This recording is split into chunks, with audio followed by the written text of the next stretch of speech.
Great, welcome to another edition of TokStocks. I'm your host, Keir Reynolds, and today we're lucky enough to have Colin Paget, CEO for Founder Metals, with us.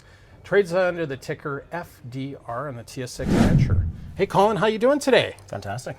So we're here in Zurich, we're at the SMI, the Swiss mining. it's the afternoon, so we've had our first sort of morning session. How has it been for you? Honestly, the morning's been really good. Like the quality of the meetings and everything has been fantastic. So, Excellent. What are you sort of hoping to accomplish while you're here? it's a mix of finding new European shareholders and catching up with some of the old ones. We've had people in since the 20-cent level of things, and so it's nice catching up with those people. And where are you trading at today? Closed yesterday at $4.40. Hey, not too bad. So some people, 20 cents, $4.40 a share. That's life-changing money for some if they've been able to hold on. And some of them are still in there. So it's Excellent. So we were supposed to chat not too long ago, and then you kind of went dark on me, and then you had some fantastic news. Maybe you could explain the news that you've had about a month ago. Well, there's been a few things. Seems like they're always moving pretty quickly, but the biggest one would be bringing B2 Gold on as a strategic investor in the story. We raised $20 million alongside that, 5% investment, so $32 million total. And we're now sitting on enough money to fully fund everything for 2025 and then some. So. Excellent. And maybe for those of my viewers that haven't sort of seen your company, maybe you could explain a little bit about where you're located, how many projects you have, where how much you own of it, all those sorts of things. So we're basically gold exploration in the Guyana Shield. We're in Suriname, southeastern part of the country, a 200 square kilometer land package, and at this point we've had over 19 intervals above 100 gram meter product, a lot of high grade gold, and a lot of opportunity for new discoveries, and that's really what our 2025 focus is going to be. You'll have to run over those other questions. Yeah, no worries. And so you've got your project, and then you've got different targets, right? They've got some funny names, like one called the Donut Zone, which is anything but a donut. Donut is a terrible name for a target, but yeah, from Donut, 19 meters of 14 grams, Wow. which is pretty phenomenal. Turned out to not be a donut at all. Upper Antino is probably the best known area on the property, or the Froyo zone. That's currently, or now, has grown to 1.5 kilometers of strike. We're 450 meters across strike, where we're hitting these parallel shear zones, and continuing to see growth to the north and to the south. So there's a lot of opportunity to continue putting that all together and turning that part of the property into really the flagship on there. But we're drilling now at Bueze, which is about 6 kilometers along strike to the southeast, and then also drilling at Lower Antino. So that's been our most recent kind of new discovery, and that was pretty exciting to put out. 82 meters of a gram sitting underneath a whole slew of 15-meter deep auger samples in the saprolite overburden stuff, where there's grades up to almost 50 grams per ton. So Wow. That was hole 3. So it was a pretty exciting one to get out.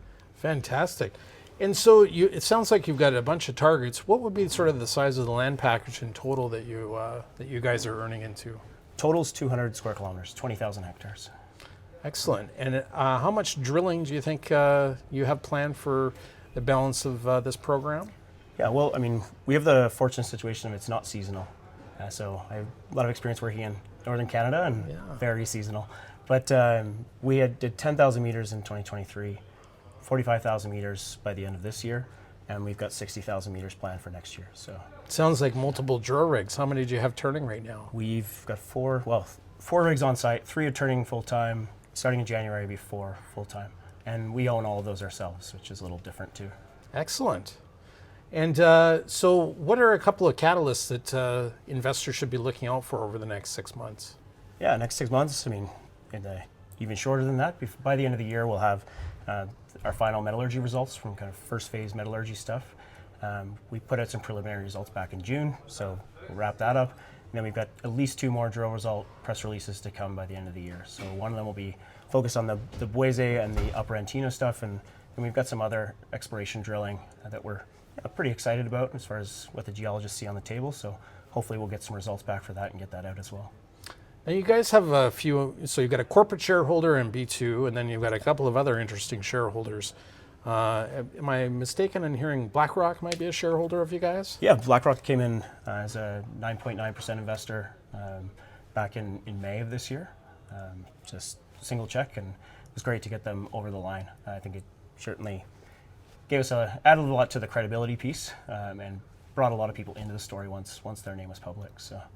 And what do you think their motivation was for getting involved? Was it the grade?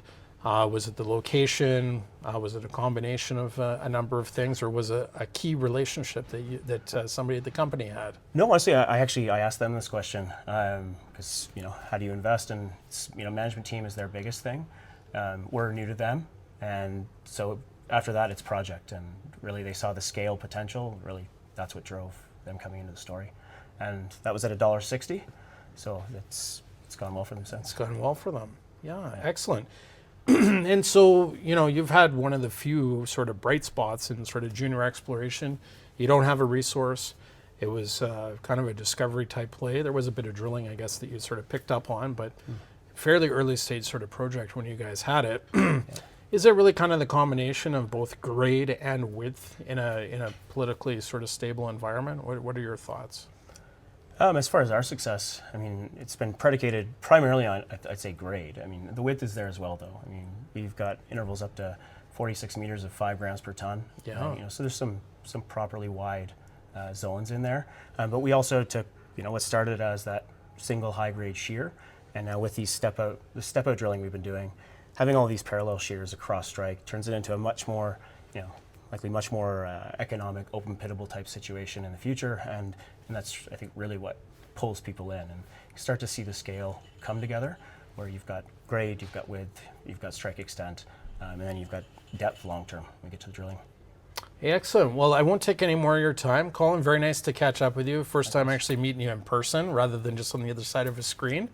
But it's been a phenomenal story for us to be involved fairly early, and wish you lots of continued success. Yeah, thanks very much.